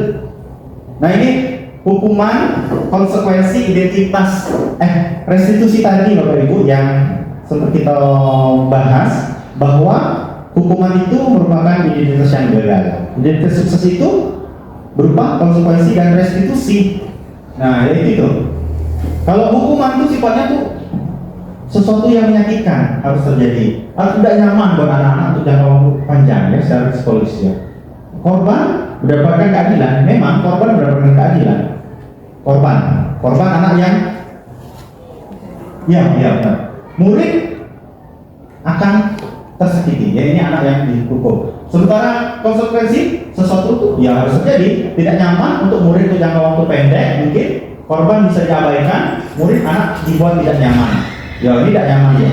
Nah ini bagusnya restitusi, pilihan, merupakan pilihan menguatkan murid jangka panjang, korban dapat ganti, murid anak mendapat penguatan. Nanti kita bahas lebih lanjut restitusi. Ini contoh aja. Kalau hukuman, ini sebagai hukuman, konsekuensi itu sifatnya netral, restitusi itu positif. Hukuman perilaku pasif agresif meningkat, pasif agresif dia kalau dihukum. Kalau konsekuensi penguatan hanya bertahan dalam jangka waktu pendek, kalau restitusi masalahnya terpecahkan. Kita lanjut ya. Nah ini restitusi ya, proses menciptakan kondisi bagi murid untuk memperbaiki kesalahan sehingga mereka dapat kembali ke kelompok mereka dengan karakter yang lebih kuat. Ya, ini restitusi yang positif ya, yang bagus, yang harusnya kita laksanakan, yang harusnya kita jalankan. Lanjut. Apa itu restitusi? Restitusi itu proses kolaboratif, kata kuncinya kolaboratif antara murid dan guru, mengajarkan murid untuk mencari solusi atas masalah mereka sendiri dan membantu murid untuk berpikir ingin menjadi orang seperti apa. Ini nilainya tadi. Nilai-nilai tadi, ingin menjadi orang seperti apa mereka, nilai-nilai keyakinan apa, itu tujuannya tadi. Bagaimana mereka memperlakukan orang lain. Lanjut. Ini 9 ciri restitusi. 1, belajar dari kesalahan, bukan menebus kesalahan. Restitusi itu memperbaiki hubungan. Jadi setelah dia melakukan pelanggaran, dia tidak merasa bersalah, dia kembali ke teman-temannya, ke kelasnya, dan hubungannya jadi semakin baik, ya, menjadi baik. Restitusi itu menawarkan, bukan memaksa. Jadi kita menawarkan pada murid, bukan kita yang menentukan pilihan murid. Restitusi itu adalah cara terbaik, menuntut untuk melihat ke dalam diri, mencari kebutuhan dasar yang mendasari tindakan, berfokus pada karakter bukan tindakan, berfokus pada solusi, mengembalikan murid yang berbuat salah pada kelompoknya. Itu ya cirinya. Lanjut, posisi kontrol dulu. Nah ini posisi kontrol dulu. Penghukum, pembuat rasa bersalah, atau teman, atau pemantau, atau manajer. Nah yang mana yang terbaik? Apakah kita selama ini berada sebagai posisi penghukum? Apa kita membuat rasa bersalah? Apa kita kontrolis sebagai teman? Apa kita pemantau? Apa kita sudah sebagai manajer? Kita lanjut. Ini penghukum. Penghukum, guru yang berposisi sebagai penghukum bisa menggunakan hukuman fisik maupun verbal. Verbal. Patuhi aturan saya atau awas. Itu. Dan kamu salah terus. Kamu selalu salah.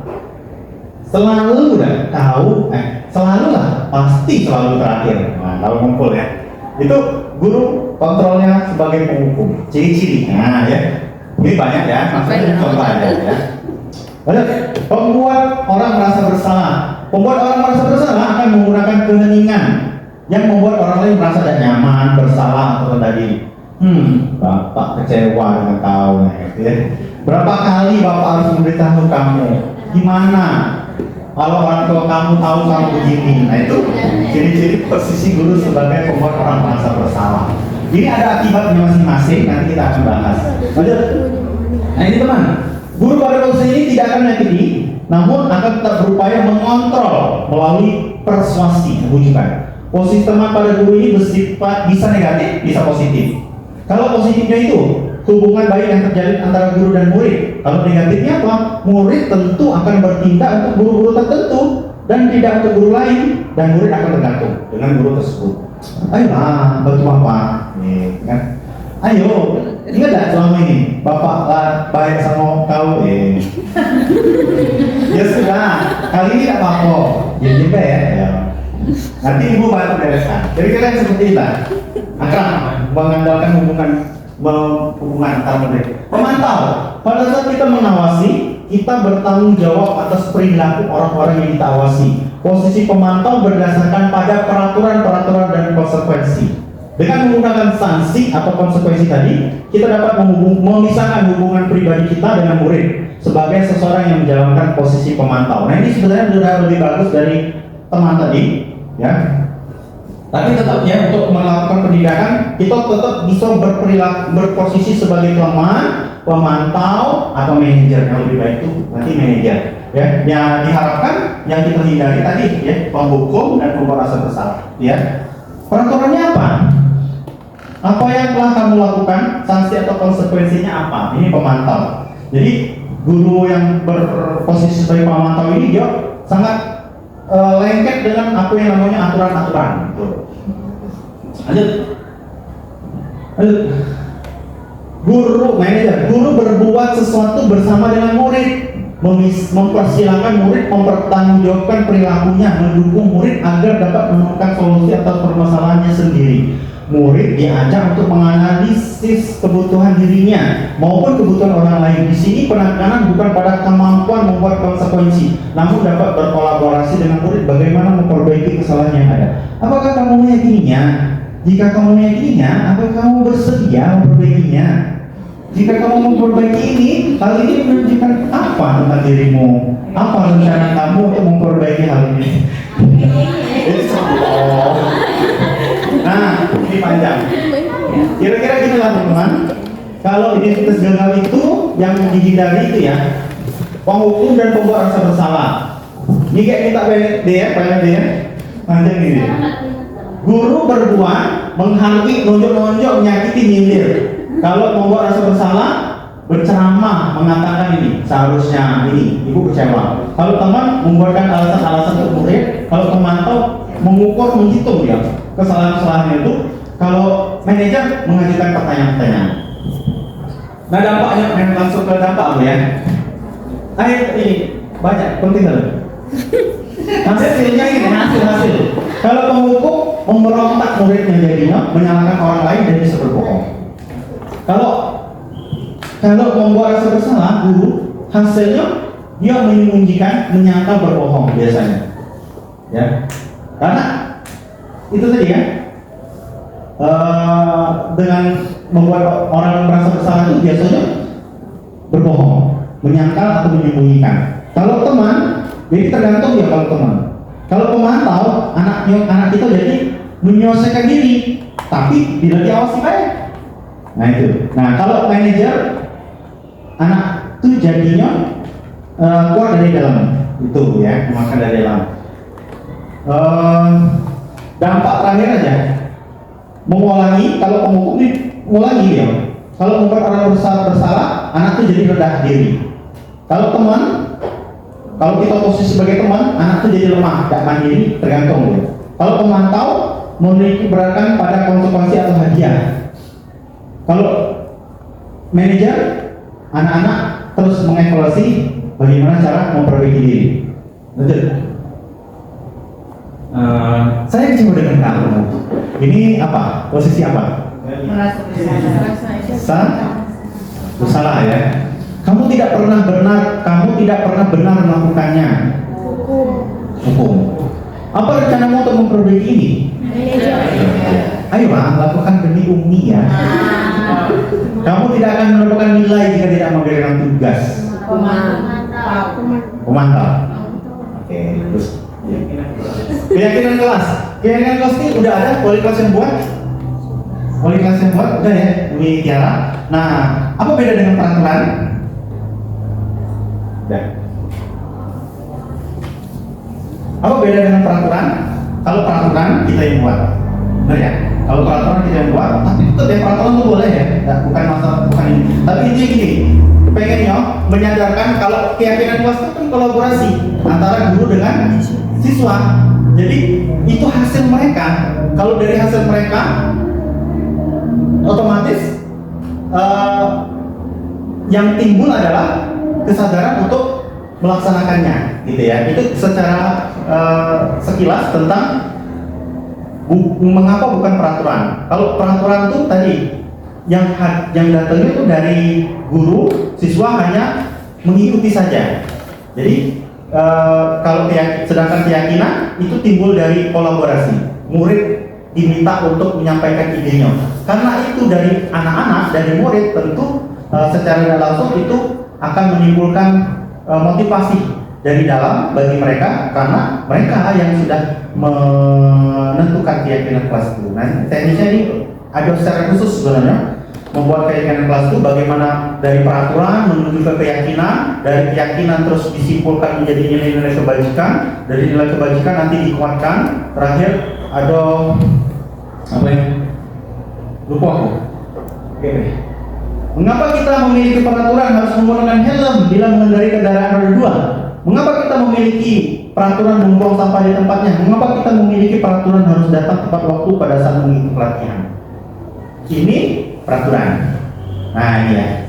Kalau peraturan itu ditetapkan oleh guru secara sepihak, berfokus pada perilaku tindakan yang spesifik, menciptakan keteraturan dan kontrol dalam kelas. Murid mungkin patuh karena takut akan hukuman, namun tidak memahami alasan. Kalau keyakinan dirumuskan bersama-sama, fokusnya pada nilai dan prinsip yang mendasar, membangun komunitas kelas yang positif dan suportif, memiliki rasa kepemilikan terhadap keyakinan kelas dan lebih bertanggung jawab atas tindakan. Misalnya kita punya peraturan apa?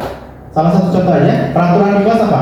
Tidak makan di kelas. Tidak makan di kelas. Nah, tidak makan di kelas itu nilai apa yang kita yakini? Nilai apa? Nilai kebajikan tadi loh. Di kelas yang bersih. Kebersihan. Nilai kebajikan, kebersihan. Ya. Jadi harus ada dari peraturan itu harus menuju ke nilai kebajikan yang diyakini. Mengapa kita menjaga kebersihan? Mengapa kita tidak boleh membuang sampah? Kan kalau kalimat-kalimat peraturan tidak boleh, dilarang. Nah, nilai kayak dengan keyakinan kelas itu kalimatnya berubah. Kalau peraturan kan tidak boleh makan di kelas. Nah, kalau keyakinan kelas kalimatnya menjadi nah, nilai yang diyakini adalah nilai kebersihan. Ya. Jadi secara tidak langsung kan dampaknya itu apa? Secara psikologis itu kan kalau kata-kata dilarang, ya seperti memaksa ya, Tapi kalau misalnya diubah, misalnya tidak boleh keluar tanpa izin. Nah, misalnya, jadi kalimat keyakinan kelasnya apa? Izin dulu. Ada tidak boleh. Izin sebelum keluar. Izin sebelum keluar. Ya. Lanjut ya. Aduh, banyak dosa ini. Lanjut. Nah, ini ya, terakhir. Mengambil lebih dari segitiga restitusi. Pendekatan dalam penerapan distribusi menekankan tanggung jawab restorasi dan pertumbuhan pribadi. Segitiga restitusi memberikan kerangka kerja yang mendalam untuk merespon tindakan yang tidak pantas dan perubahan menjadi peluang naik. Jadi segitiga restitusi itu adalah penerapan penindakan pelanggaran pelanggaran dan seterusnya itu ya, dengan cara restitusi. Nah, restitusi itu ada langkah-langkahnya dengan 3 langkah segitiga ini. Ya, tadi kan ada hukuman, konsekuensi, restitusi. Nah, ini restitusi. Apa langkahnya? Yang pertama, menstabilkan identitas. Setiap orang pasti pernah melakukan kesalahan.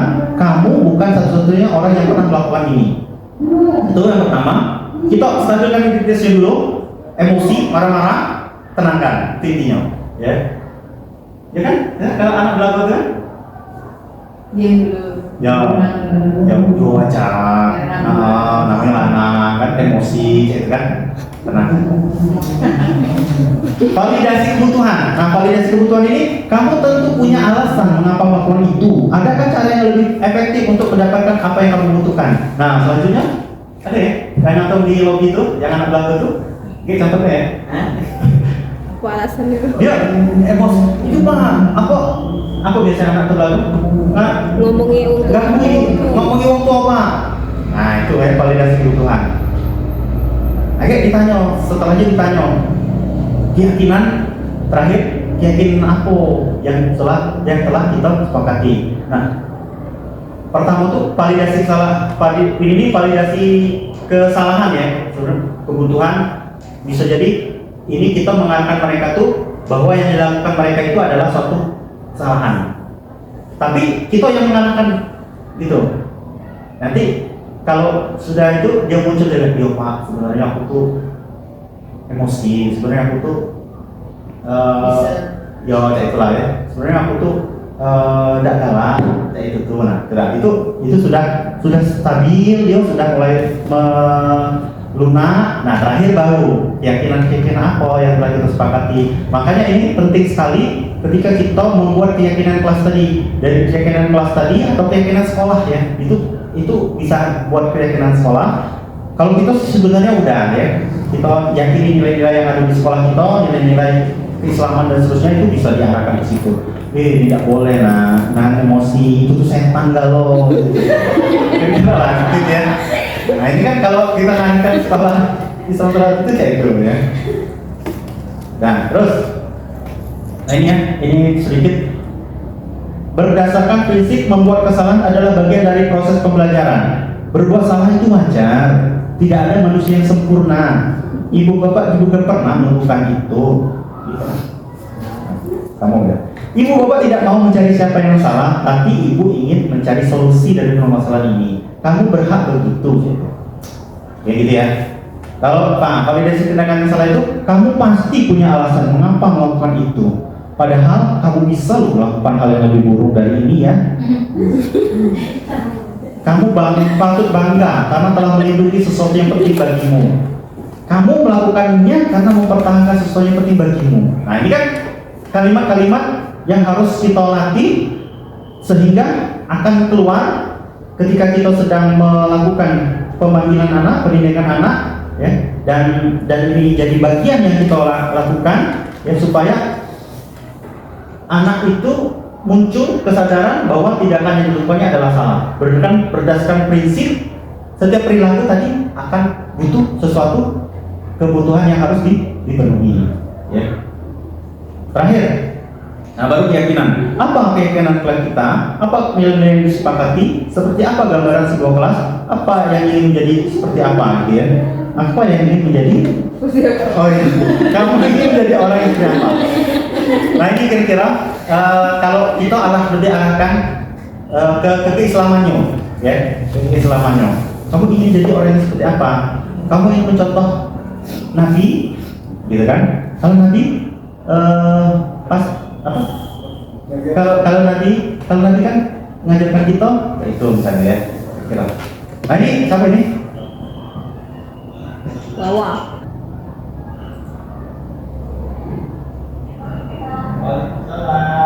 Bawa ya, silakan semua. Apa kabar? Alhamdulillah sehat ya, sehat. Bapak tahu kenapa Bapak panggil dengan Bapak? Karena tugas. Tapi kemarin kamu masukkan. Saya tidak mengumpulkan tugas. Loh, kenapa kamu tidak mengumpulkan tugas? Karena saya capek dari malam, saya suka butuh apa yang 12 malam. Bapak paham, saya paham. Pasti pernah membuat kesalahan.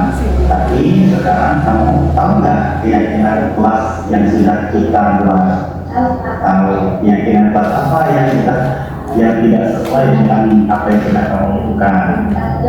Tanggung jawab. Nah itu kamu tahu kan bahwa kita punya keyakinan kelas yaitu bertanggung jawab. Nah Sekarang bagaimana solusi agar kamu dapat melaksanakan keyakinan kelas tersebut? Ya Pak, karena saya maaf saya tidak kesulitan Mas. Yang kedua saya tidak akan bermalam lagi. Yang ketiga saya akan menghadapi kesulitan Mas dan memulai besok. Baik, bagus, Bapak sangat mengapresiasi sekali tanggung jawab dari Bapak. Sekarang boleh kembali istirahat. Baik, itulah tadi adegan yang memperlihatkan salah satu contoh ya segitiga restitusi.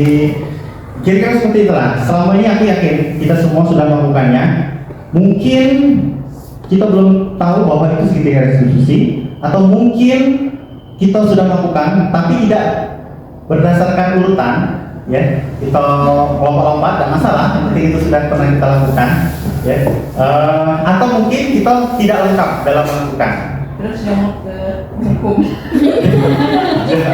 Nah itulah.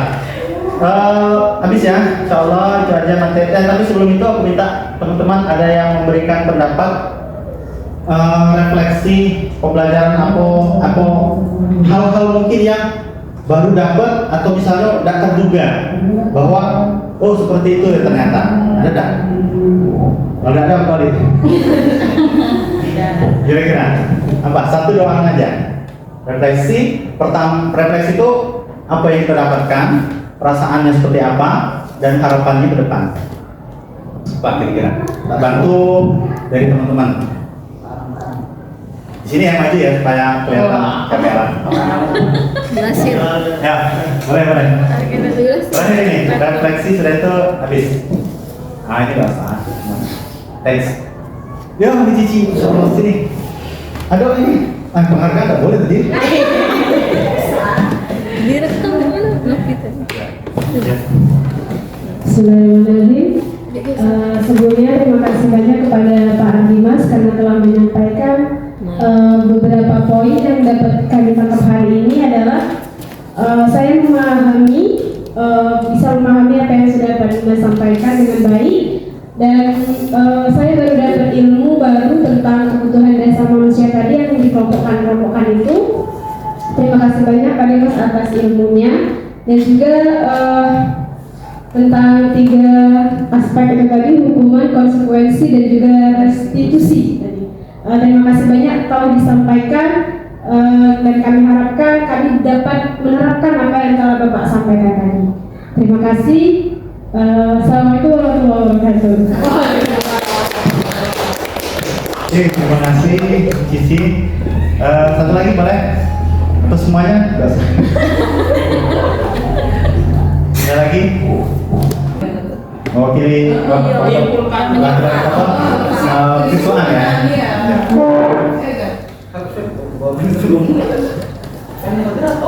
Yuk, saya lebih banyak ilmu itu. Karena samping. Ya, bismillah. Apa ya? Ya, sebelumnya kami apresiasi kami ucapkan terima kasih kepada Pak Dimas atas materi yang disampaikan pada hari ini, pada pagi hari ini. Jujur sebenarnya ini materi yang sangat diperlukan kemahasiswaan ya, apalagi untuk menindak anak-anak tadi. Ternyata hukuman itu juga menindak keburu dan lain sebagainya. Mungkin itu juga sebagai masukan baru kepada kami selaku kemahasiswaan, juga tim kedisiplinan. Mungkin bakal ada evaluasi lagi, terutama untuk diri kami sendiri ya, dalam menyusun beberapa aturan-aturan sekolah. Mungkin ya bisa kayak bikin apa nih, keyakinan sekolah, mungkin itu sebagai kayak terobosan baru ya. Cuman kita sama-sama bikin kesepakatan bersama antara sekolah dan murid, tentunya tujuannya agar bisa disepakati bareng kan Pak, sudah syarat. Mungkin itu aja, dan harapannya mungkin di kedepannya mungkin ada Pak Dimas lebih bisa lagi menyampaikan materi-materi baru yang mungkin kami tidak tahu. Itu aja Pak. Terima kasih. Tepuk tangan. Ya, boleh ya. Boleh nanti diundang kami. cukup tumbler aja Pak. Kasih tumbler insya Allah sudah senang kan? Nggak boleh Jadi yang dibutuhkan restitusi kesabaran tentu ya. Anak kita sebagai guru harus berusaha untuk memahami kebutuhan siswa tadi dengan sabar maksudnya ya. Jadi mungkin kita punya masalah pribadi juga. Nah itulah gunanya kita memisahkan dulu tugas kita sebagai guru dengan sisi kita sebagai manusia gitu kan. Misalnya kan kadang-kadang kita dengan emosi misalnya kan langsung menjas anak, langsung menindak anak dengan hukuman tanpa ada proses-proses tadi.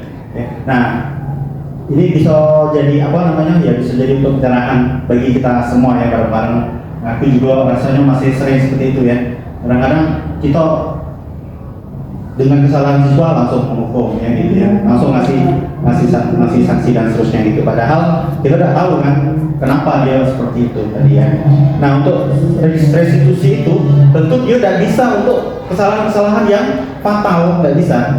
Jadi misalnya tindakan yang seperti kekerasan fisik, apa namanya misalnya vandalisme, misalnya apa namanya yang udah berulang-ulang tentu nggak bisa. Ya, jadi ketika restitusi itu tadi bisa dipahami ya maksudnya ya. Ketika dia masih ada apa namanya masih bisa diarahkan dan apa namanya ya untuk masalah-masalah yang sering sehari-hari gitu ya. Tapi untuk anak-anak yang udah sangat kelewatan itu perlu pendidikan yang lebih lanjut. Ya peraturan harus ditegakkan. Kalau restitusi tadi kan tidak ada peraturan kan. Ya, ada tapi cuma keyakinan tadi kan. Nah, kalau untuk anak-anak yang udah itu tadi, yang lebih tadi, ya harus ada peraturan yang harus kita tegakkan untuk membantu ya sekolah kita supaya tetap berjalan, gitu ya. Itu aja mungkin Bapak Ibu yang bisa kami sampaikan. Kami sangat berterima kasih sekali lagi atas partisipasinya dan kesempatan untuk menyampaikan materi ini ya, membagikan dengan Bapak Ibu dan materi ini. Dan saya mohon maaf ya apabila banyak kekurangan dan telah banyak mengambil waktu kegiatan Bapak Ibu semua. Sekali saya mohon maaf. Itu aja, mungkin kita akhiri dengan lafaz basmalah hamdalah. Saya akhiri, wassalamualaikum warahmatullahi wabarakatuh. Tepuk tangan.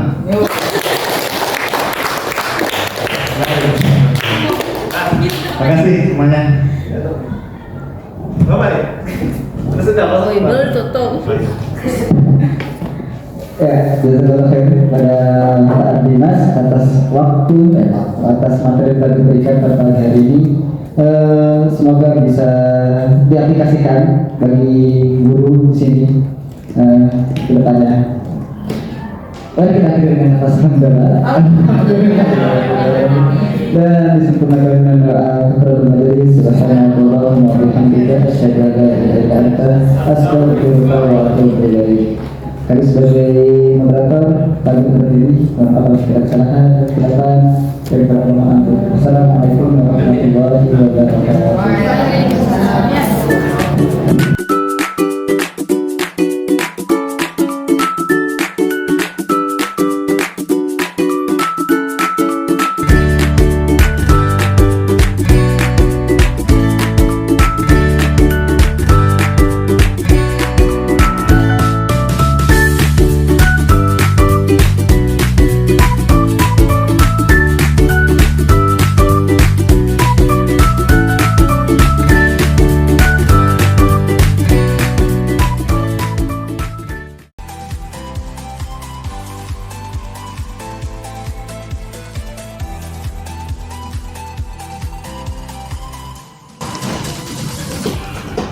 Bismillahirrahmanirrahim.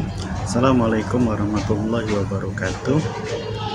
Hari ini hari Selasa tanggal 27 Agustus 2024. Saya akan melakukan refleksi atas aksi nyata modul 1.4 yang telah saya laksanakan. Untuk tugas aksi nyata yang pertama yaitu diseminasi pengimbasan budaya positif terhadap rekan-rekan guru yang ada di sekolah. Alhamdulillah telah saya laksanakan pada hari Kamis yang lalu pada tanggal 22 Agustus 2024 dan diikuti oleh beberapa rekan guru yang terdiri dari wali kelas, wakil kepala sekolah bidang kurikulum, wakil kepala sekolah bidang kesiswaan, serta tim kedisiplinan sekolah. Alhamdulillah acara berlangsung dengan lancar. Banyak sekali hal yang saya dapatkan ketika saya melakukan pengimbasan, memberikan materi, berbagi, sharing dengan rekan-rekan guru di SMP IT Ikhlas Cendekia ini. Saya merasa bahwa apa yang saya sampaikan ternyata begitu bermanfaat, begitu penting,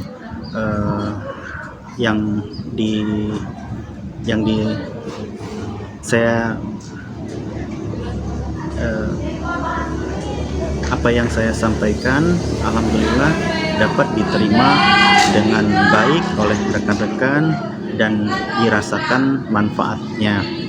Saya sangat senang dengan respon dan antusiasme dari rekan-rekan guru ketika saya melakukan pengimbasan.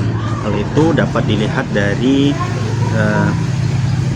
teman-teman yang secara aktif berpartisipasi, bertanya atau merespon apa-apa yang saya sampaikan ketika melakukan pengimbasan. Dan kemarin saya sangat senang ketika wakil kepala sekolah secara khusus mengapresiasi apa yang saya lakukan, pengimbasan yang telah saya lakukan. Beliau bilang materinya sangat menarik, sangat berguna, sangat penting, dan beliau meminta materi atau PPT yang saya buat untuk kemudian beliau akan sebarkan selanjutnya ke rekan-rekan guru yang belum sempat hadir pada saat saya melakukan pengimbasan. Pengimbasan diseminasi positif ini tentu tidak akan berhenti sampai sini.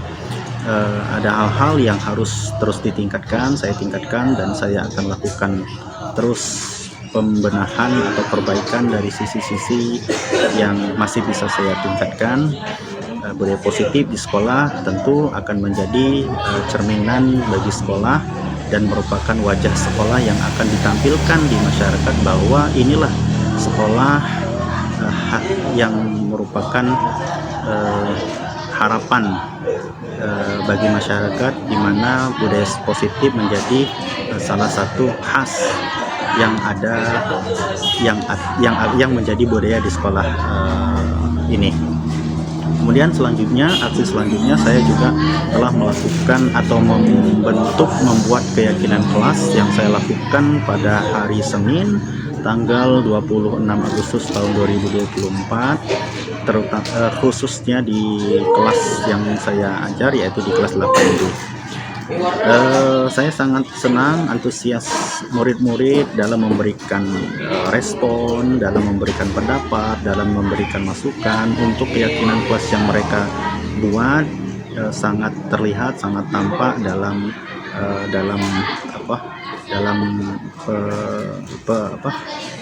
ketika saya menyampaikan materi, ketika saya menyampaikan atau menjelaskan mengenai keyakinan kelas.